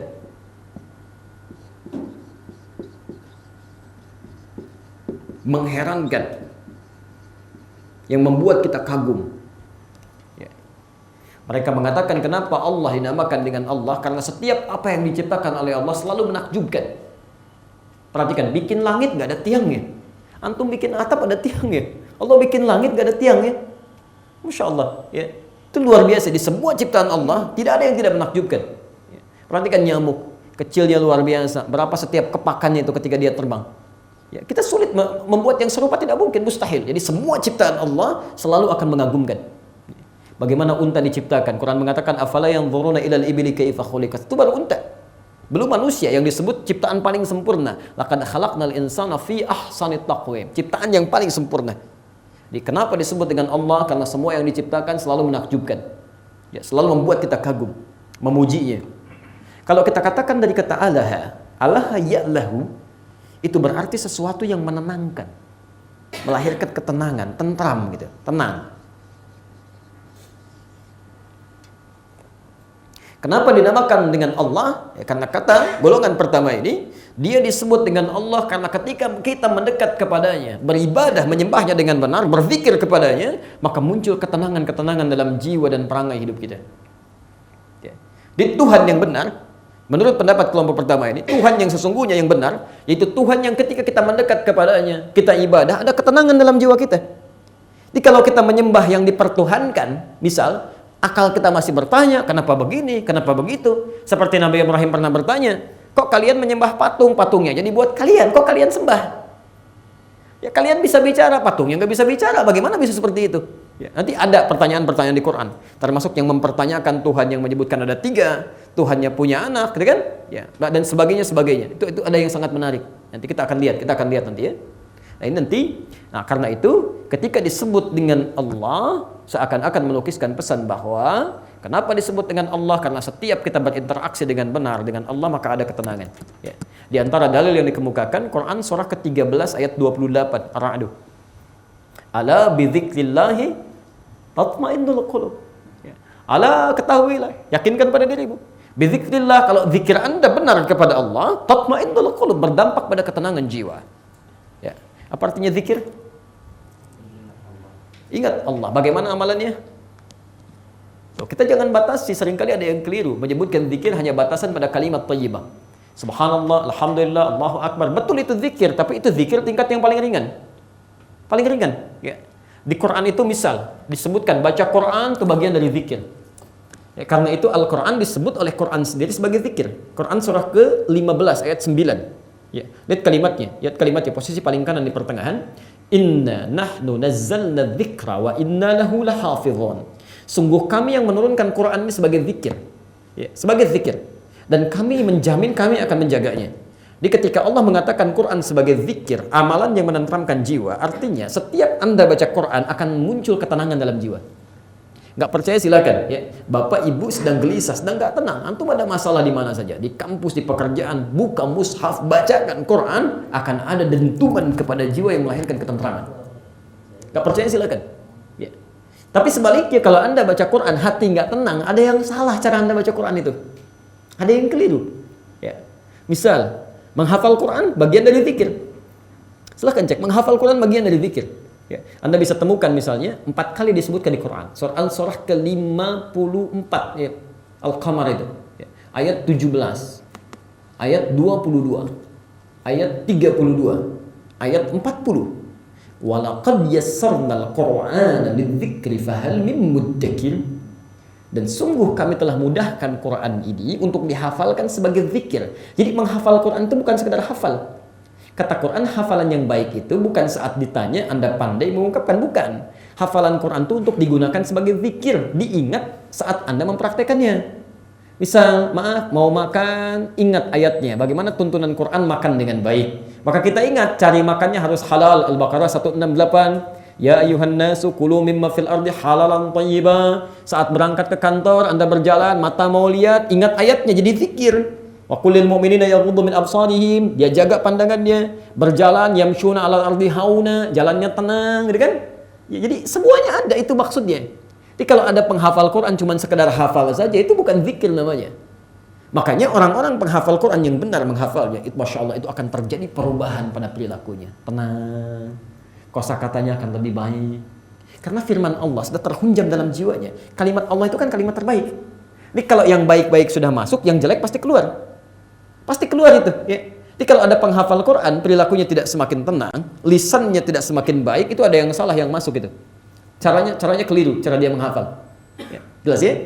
Dan sholat itu juga zikir. Sholat itu zikir. Masya Allah, sholat zikir. Quran surah ke-20 ayat ke-14. Ya. Quran surah ke-40 ayat 14, ke-20 ayat 14. Toha ayat 14. Aqimis sholata lidzikri.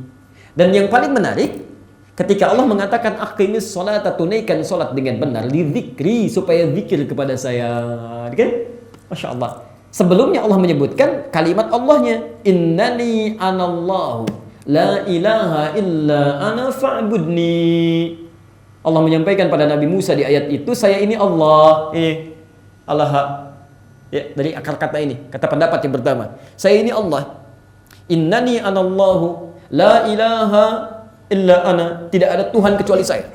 Gak ada Tuhan yang layak untuk disembah kecuali saya. Fa'budni, sembah saya. Catat kalimat saya ini, catat kalimat saya. Dan silakan bertanyakan ke teman-teman Anda dimanapun yang berbeda keyakinan. Tidak akan pernah ditemukan di kitab manapun uraian tentang konsep ketuhanan yang paling jelas kecuali di Quran. Lihat kalimatnya di Quran. Saya Allah, kata Allah, sembah saya. Silahkan cari di kitab manapun. Tidak pernah orang mempertuhankan yang dia anggap Tuhan, mengatakan di kitab aslinya yang dia sembah itu, tidak pernah mengatakan saya Tuhan, sembah saya. Silahkan cek. Anda mau cek dimanapun. Kepercayaan Yahudi silahkan cek. Siapa Tuhannya? Lihat kitabnya. Ada nggak mengatakan Tuhannya saya, sembah saya? Nggak ada. Tidak pernah ada. Termasuk misalnya Kristen saat ini. Di Bible, silahkan cek dalam versi manapun. Banyak versinya itu. Ya, kami punya koleksi Bible di rumah. Lihat. Tidak pernah kami temukan ada satu kalimat misal, saya Tuhan, sembah saya. Nggak ada. Anda bisa cek silakan. Dan tanyakan pada ahli kristologi manapun. Ya, silakan misalnya pada saudari kita, ya, Al-Hajjah Irena Handono, pada Dr. Zakir Naik, silakan tanyakan. Anda tidak akan pernah temukan kalimat di Bible mengatakan bahwa saya Tuhan, sembah saya. Gak ada. Semuanya samar. Semuanya samar. Cuma Quran satu-satunya kitab. Apalagi yang cuma agama buatan. Wad'i namanya. Bukan samawi. Ya, ada agama wad'i. Ya, hasil buatan manusia, karya manusia. Ya, ya, disebut misalnya di kita sekarang ada Buddha, ada Hindu dan sebagainya. Silakan temukan kalimatnya. Gak pernah dikatakan di situ saya Tuhan, sembah saya. Mustahil. Tidak ada. Karena itu ketika Anda mencari Tuhan yang paling jelas, dan Tuhan yang paling percaya pada diri, pada zatnya, dan mengatakan saya Tuhan, sembah saya, itu yang paling hakikat. Ya. Tapi poin kita bukan itu bahasa tauhid, ya. Itu bahasa tauhid uluhiyah. Baik, yang paling penting kata kelompok yang pertama ini, Allah asalnya dari alaha, yang menunjukkan bahwa menyembahnya, berinteraksi dengannya dalam kebaikan, melahirkan ketentraman dalam jiwa. Jelas sampai sini? Nah, ini kelompok yang pertama. Yang kedua mengatakan, kata Allah itu nggak punya akar kata. Ya, ghairu mushtaq, dia jamid. Dia beku, satu saja. Ya, jadi kalau punya akar kata disebut mushtaq, terambil dari sesuatu. Mushtaqun min kadza, gitu kan? Terambil dari akar kata ini. Jadi kalau dia berdiri sendiri, ya, tidak ada runtutan kata yang lainnya, disebut dengan jamid, ismun jamid, berdiri sendiri, tegak. Ya. Baik. Ini bukan dari alaha, bukan dari aliha katanya. Ya. Kalau alaha atau aliha itu akar kata dari kata ilah. Ilah. Kata mereka. Ya. Sedangkan Allah tidak, bukan. Bukan. Justru ketika Allah memperkenalkan dirinya, kemudian membuka dengan kalimat Allah, Ini ingin menepikan Tuhan-Tuhan yang dipertuhankan oleh yang lainnya, yang terambil dari kata-kata yang lain, yang butuh kepada yang lain. Allah itu tidak butuh kepada yang lain sekalipun pada namanya. Namanya nggak butuh akar kata. Zatnya tidak butuh dengan yang lain. Dia tidak butuh syarikat. Dia tidak butuh sekutu. Dia tidak butuh penolong. Bahkan jangankan pada zatnya, pada nama pun tidak butuh akar kata yang lainnya. Nah ini, alaha ini atau aliha ini akar kata dari kata ilah. Ya, Tuhan-Tuhan atau yang dipertuhankan, yang dianggap Tuhan oleh yang lain. Ketika Allah menyebutkan kalimat ilah, itu seringkali akan disandingkan dengan kalimat la sebelumnya. Ya, atau disandingkan dengan kalimat Allah setelahnya. Ya, coba lihat kalimatnya. Allahu la, Al-Baqarah 255. Allahu la ilaha illa hu. Allahu la. Sebelum ilah adalah apa artinya la? Tidak, bukan. Kan? Allah itu bukan ilah. Enggak ada Tuhan selain Dia. Ya, jelas sampai sini ya? Jadi justru ketika memunculkan kata ilah, akar kata dari sini, Allah selalu menolak, jadi kan lah. Apa syahadat kita? Asyhadu an la, setelah la ilah. Jadi ilah itu selalu ditolak, dia bukan Tuhan, kan dipertuhankan, yang lain nggak ada. Illallah, kecuali Allah saja. Jadi bukan ilah A, bukan ilah B, tidak ada Tuhan yang layak disembah. Namanya bukan itu, namanya Allah. Itu yang benar. Jelas sampai sini? Baik. Pelan-pelan. Hapus dulu ini. Quran surah ke-20 tadi ayat 8. Innani anallah, kata Allah, saya Allah. La ilaha, ya. Gak ada Tuhan, la ilah, pakai la lagi tuh ilahnya. Ilah sebelumnya adalah la ilah, tidak ada yang dipertuhankan, tidak ada namanya ilah. Illa ana, kecuali saya. Ya, kecuali saya. Siapa saya? Allah. Jelas ya? Baik, pelan-pelan. Gak apa-apa, agak bingung, gak apa-apa ya. Kita ikuti pelan-pelan tuntutannya. Bismillah. Nanti kita berikan paparan Qurannya indah sekali. Anda tidak akan pernah temukan keindahan kecuali uraian Quran berikut ini. InsyaAllah.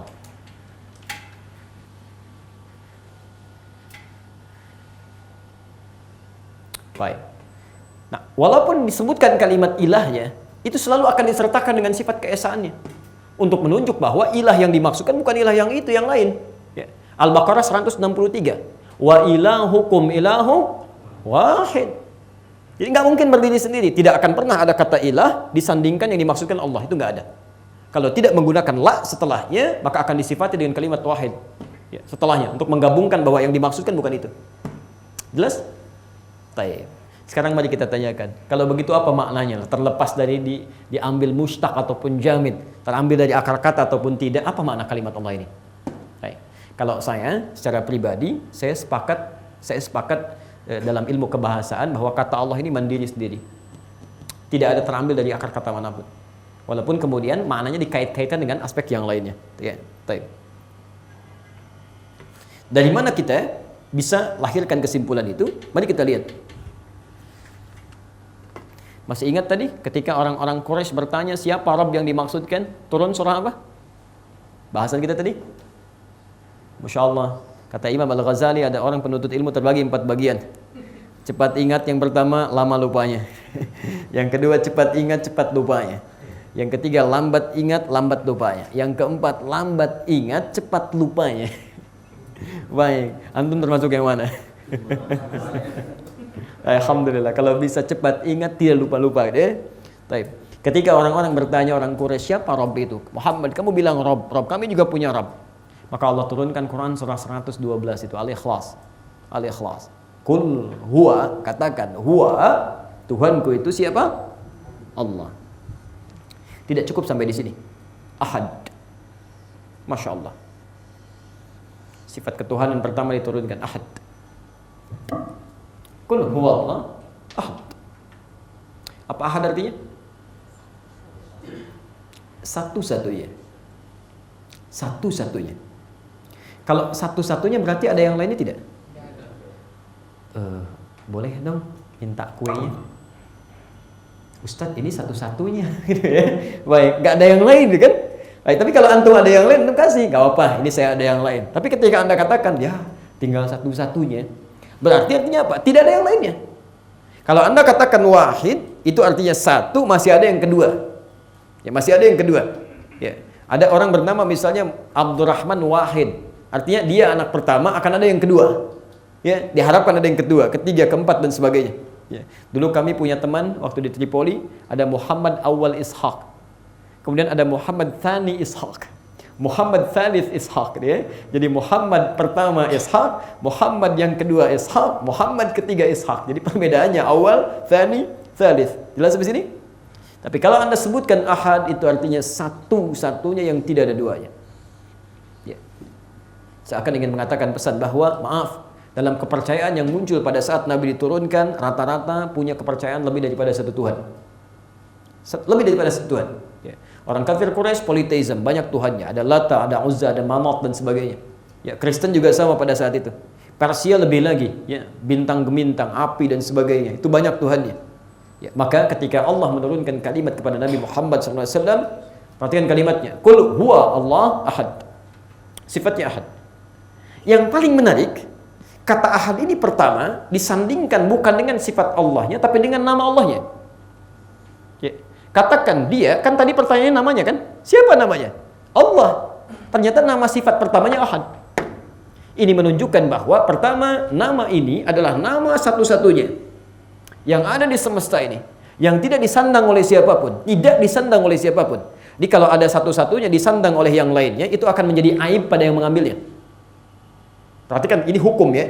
Jadi kalau ada satu-satunya, satu misalnya, ditambah jadi celah, dikurangi jadi persoalan. Dikenakan oleh yang lain akan dipersoalkan. Ya, kemarin ada yang dipersoalkan sampai diadukan ke MUI, bahkan ke polisi. Di KTP dituliskan namanya Tuhan. Ditulis namanya Tuhan, kan dipersoalkan. Ya.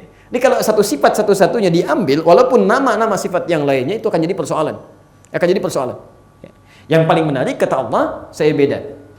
Ahad. Ya. Saya tidak akan bicara sifatnya karena ini nanti bahasanya tauhid uluhiyah, supaya tidak melebar bahasanya. Saya akan bicara di konteks nama saja. Pertama namanya ahad, satu-satunya yang tidak pernah dikenakan, diambil, disematkan pada nama lain. Malaikat tidak menggunakan ini, jin tidak menggunakan, apalagi manusia. Jin aja nggak pakai, manusia pengen pakai mustahil. Malaikat aja tidak mau mengambil, masa manusia yang lebih rendah dibandingkan dengan itu ingin mengambilnya? Ya, jelas ya?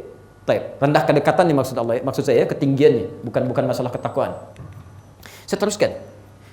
Kedua, ahad di sini ketika diletakkan dengan kalimat, kalau Anda belajar ilmu bahasa, Anda akan analisis. Kalau disebutkan kalimat tidak memiliki akar kata, ya, itu artinya setiap dihilangkan kalimatnya, dia tidak akan punya makna.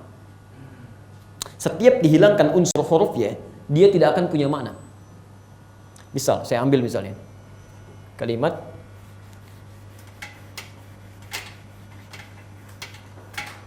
yang sifatnya jamid. Jamid itu tunggal, tidak ada makna yang lain, tidak terambil dari akar kata manapun. Ya. Contohnya apa misal? Misal nama bahasa Indonesia saja misalnya Asep, okay? Asep. Asep, ini tulisan Latinnya. Ini tulisan Arabnya misalnya. Asif. Sekarang kita hapus satu-satu. A, hilangkan A. Jadi apa? Sama dengan mana yang pertama? Tidak. Asep nama orang, Sep nama siapa? Ya, walaupun orang suka nyingkat-nyingkat kan, Sep gitu kan. Orang Indonesia kan suka begitu ya, umumnya demikian kan. Tapi mananya akan beda dengan yang pertama. Termasuk ini ketika dihilangkan hamzah jadi sif. Ya, beda. Ini S jadi F lain. Apalagi P kosong. Kosong. Perhatikan, sifat yang melekat pada makhluk, saya ingin sampaikan, sifat yang melekat pada makhluk, namanya saja. Namanya. Kalaupun dia tidak terambil dari manapun, ketika dihilangkan unsur setiap katanya, Masya Allah, tidak akan pernah punya mana. Ini beda. Cuma satu-satunya nama yang kalau Anda hilangkan setiap hurufnya, maka semua sisa hurufnya akan menunjuk pada yang satu-satunya. Akan kembali lagi kepada Allah. Cuma nama ini yang kalau Anda hilangkan setiap hurufnya, Anda akan menemukan makna yang sama. Yuk kita perbandingkan dengan yang dipertuhankan. Saya tidak perlu tuliskan supaya tidak memicu kontroversi nanti ya, karena ini direkam dan ditampilkan di YouTube juga. Silahkan Anda sebutkan di sini Allah, tulis kalimatnya. Di samping sini, di tulisan Anda, tuliskan yang dipertuhankan di agama lain. Misal, Tuhannya kepercayaan A, tulis di situ. Lalu silahkan kita kemudian bandingkan. Saya lihat ini ya, perhatikan sini. Ahad, satu-satunya, tidak ada duanya. Dihapuskan setiap hurufnya menunjuk pada zat yang satu. Saya hapus yang pertama. Hamzah wasalnya saya hapuskan ini. Baca. Lillahi ma fis samawati wa ma fil ard. Ketika dihilangkan satu masih menunjuk kepada zat yang sama. Ahad, satu, tidak ada yang lain. Saya hapuskan lam yang pertama. Maka ketika lam pertama dihapus, tasdidnya ikut hilang. Baca. Lahu mulkus samawati wal ard. Lahu ma fis samawati wa ma fil ard. Lahu masih menunjuk kepada Allah. Anda hilangkan lam ini, satu, baca. Hu. Apa hu? Singkatan dari huwa. Kalau Anda baca Al-Baqarah 255 ayat kursi itu, Anda baca Allahu la ilaha illa huwa di sini. Kalau Anda wasal huwal hayyul qayyum. Tapi kalau Anda waqaf di sini, waqaf Allahu la ilaha illa hu. Hu singkatan dari huwa. Kemana larinya? Ke Allah. Huwa. Siapa huwa di sini? Maka turun lagi ayatnya Al-Ikhlas tadi. Qul huwa. Siapa huwa? Allah. Qul huwa Allah ahad. Tidak pernah akan ditemukan oleh Anda nama-nama di muka bumi ini yang setiap dihilangkan setiap hurufnya hanya menunjuk pada zat yang sama. Tidak mungkin itu terjadi kecuali pilihan Allah yang menetapkan dirinya yang menunjuk kepada zatnya. Itulah salah satu nama keagungannya. Jelas sampai sini? Nah, kita baru bahas tentang namanya. Kita belum bahas tentang fungsinya. Baik. Pelan-pelan. Saya beri waktu dulu, kita berhenti dulu sebentar di sini ya. Karena supaya nanti kalau ada yang mau bertanya kita bisa dialogkan. Kita beri kesempatan dulu, kalau ada yang mau dipertanyakan silahkan. Kalau tidak, barangkali kita bisa tutup dulu supaya bahasan kita tidak terlampau banyak untuk sulit diamalkan. Lebih baik sedikit-sedikit tapi mudah mengamalkannya. Oke? Silakan, ada yang mau ditanyakan barangkali? Baik. Jelas uraiannya? Jelas. Kalau sudah jelas, barangkali kita bisa ambil saja hukum Quran ya. Quran surah kelima Al-Maidah ayat 101 itu. Ya ayyuhalladzina amanu, ingat iman yang paling standar. Ya ayyuhalladzina amanu, hai orang-orang yang merasa telah punya iman, la tas'alu an asya'a in tubdalakum tasukum. Bila uraian telah sampai jelas diuraikan, jangan banyak dipertanyakan. Khawatir pertanyaan itu menjadikan uraian yang jelas jadi semakin tidak jelas. Ada pertanyaan? Ini pada senyum ya. Baik, kita ambil satu ini aja. Mohon rekaman ceramahnya di-upload di YouTube insyaallah ya. Nanti biasanya ada teman-teman yang mengupload insyaallah dari Al-Hujjah barangkali mengupload. Kalau di kami yang di Kiai itu tidak mengupload ke YouTube. Ya, jadi ceramah-ceramah kami itu yang kami himpun di staf kami itu tidak di-upload ke YouTube. Kita simpan saja. Jadi kalau Anda menemukan ceramah kami di-upload di YouTube itu yang upload bukan tim kami ya, tapi ada dari teman-teman di ta'lim yang Masya Allah mudah-mudahan dapat pahala yang melimpah di sisi Allah Subhanahu wa taala. Itu teman-teman yang lainnya. Adapun kami pun merekam, tapi rekaman kami disimpan sekiranya nanti ada yang membutuhkan kami berikan. Dan itu tidak diperjualbelikan, gratis ya kami sampaikan. Dan mohon doanya insya Allah dalam waktu dekat ini kita juga akan berusaha untuk membuat channel televisi yang juga akan tersambung ke Android nanti ya. Jadi kita bisa live walaupun kita tidak berjumpa dalam setiap satu momentum pertemuan. Bagaimana cara menghafal ayat-ayat Al-Quran yang mudah? Masya Allah. Saya berikan yang paling sederhana. Yang pertama tingkatkan takwa kepada Allah Subhanahu wa taala. Tingkatkan takwa. Saya tidak akan bicara metode, tapi bicara pesan-pesan Quran. Ya, Anda metode sehebat apapun kalau Allah tidak akan berkehendak, enggak akan masuk. Ya, Anda punya metode misalnya menghafal Quran semudah tersenyum misalnya, ya sudah senyum-senyum tapi enggak hafal-hafal misalkan. Yang salah apa? Bukan metodenya yang salah. Yang salah barangkali pendekatan kitanya.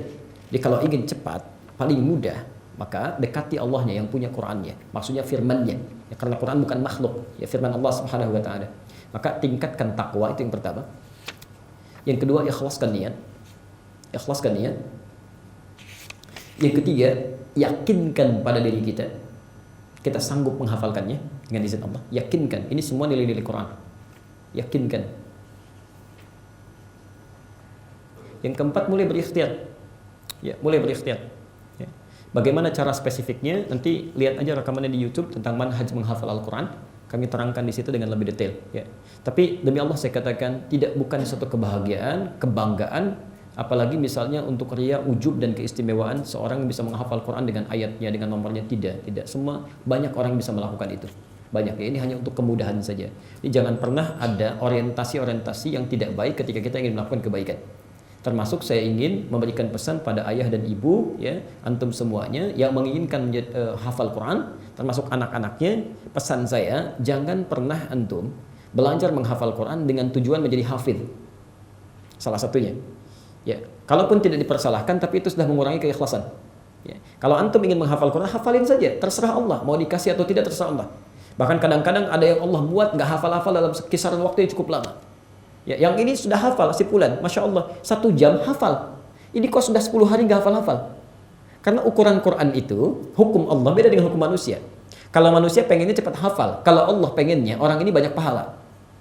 Ya, si fulan itu hafal 1 jam, karena pahalanya sudah banyak. Kamu ini dulu jarang baca Quran, ya beramal juga jarang. Saya lamakan supaya pahala terus mengumpul. Bukankah 1 hurufnya 10 kebaikan? Antum ulang lagi.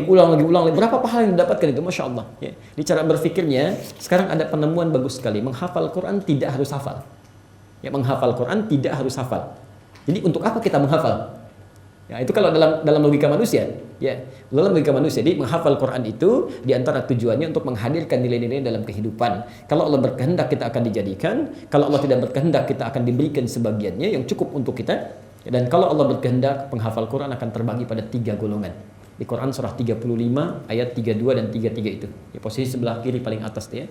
Wa minhum zalimun li nafsihi. Ada penghafal Quran zalim bagi dirinya. Ada. Itu yang salah niat di awalnya. Bapak Ibu jangan kira penghafal Quran semuanya baik. Ada penghafal Quran penipu ada. Ya, penghafal Quran pendusta ada. Penghafal Quran macam-macam ada, ya. Hafal ayatnya tapi korupsi juga. Saat korupsi sedang tidak ingat ayatnya.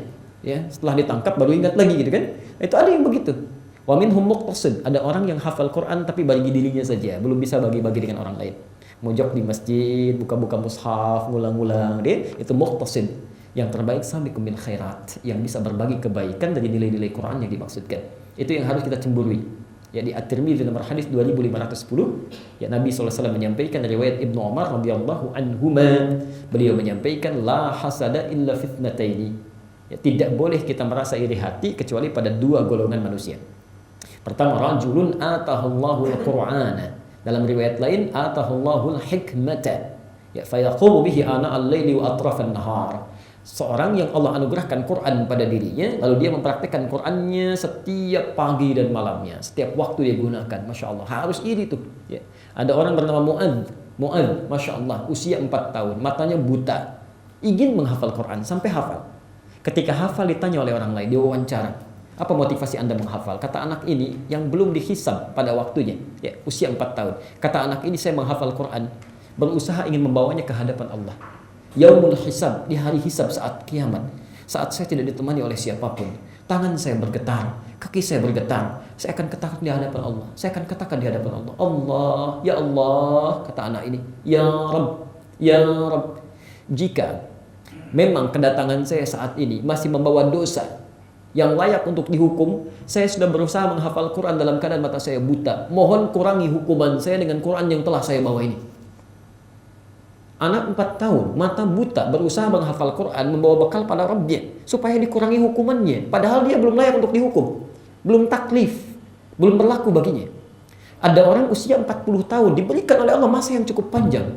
Matanya sehat, fisiknya kuat. Masya Allah, jangankan untuk menghafal, untuk membaca pun belum ada motivasi. Butuh berapa lama lagi waktunya? Ya, maka kita harus saling mendoakan, jangan mencela. Saling doakan, saling menguatkan, supaya kebaikan-kebaikan itu bersinergi satu dengan yang lainnya.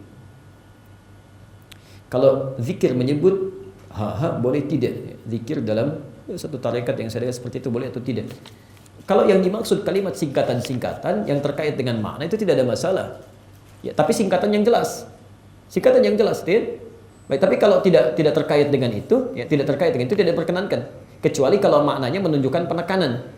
Misal, Alhamdulillahirabbil alamin disingkat jadi hamdalah. Bismillahirrahmanirrahim disingkat jadi basmalah.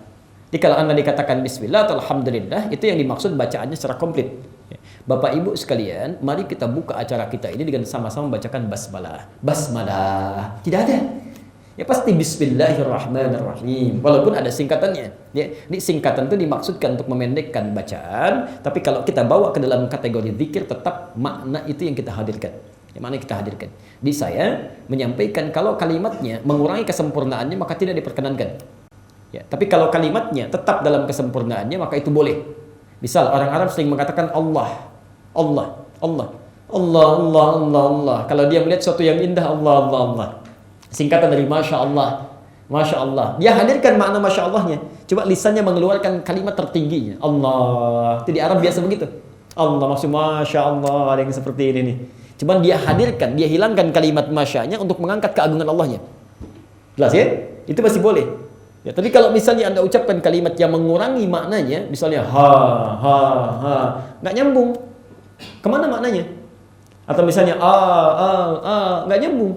Ya, sudah mengurangi, sudah menghilangkan bagian dari maknanya. Walaupun maksudnya ingin menyebutkan nama tertentu.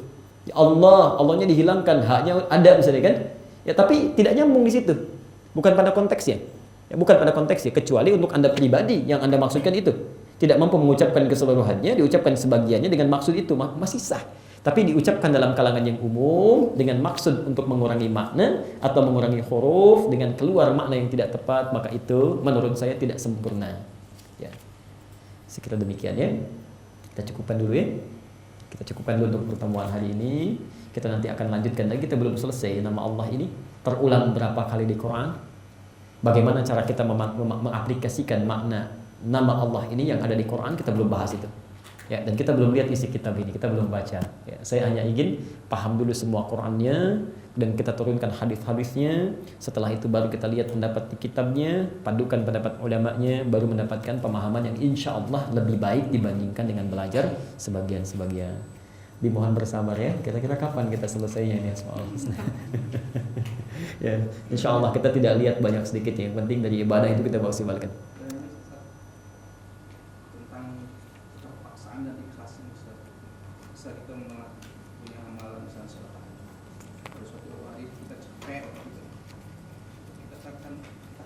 Untuk bangun dulu kita sholat itu, apakah sholat hadap itu termasuk ikhlas atau tidak? Baik. Kita lihat dulu ada kaidah bagaimana hubungan keterpaksaan dengan kaidah keikhlasan. Baik. Ikhlas kalian, pertama, keterpaksaan itu menunjuk pada motivasi melakukan sesuatu. Sedangkan keikhlasan menunjuk pada kadar pahala yang didapatkan ketika ibadah dilakukan. Maksudnya, dibeda antara motivasi dengan hasil perolehan dari amal yang kita kerjakan. Motivasi kadang-kadang untuk urusan manusia itu bisa naik turun. Biasanya kalau sedang pengen cepat, kalau sedang malas dia turun. Sedangkan ibadah kita terbagi dua bagian. Ya, ada yang tidak bergantung motivasi, terserah motivasinya, mau sedang malas, mau sedang tidak, yang penting lakukan. Ini ibadah wajib. Maka sifat ibadah wajib mesti dipaksa. Tidak ada kaitan dengan malas ataupun tidak. Ya, harus dipaksa. Ya, di antaranya apa? Sholat.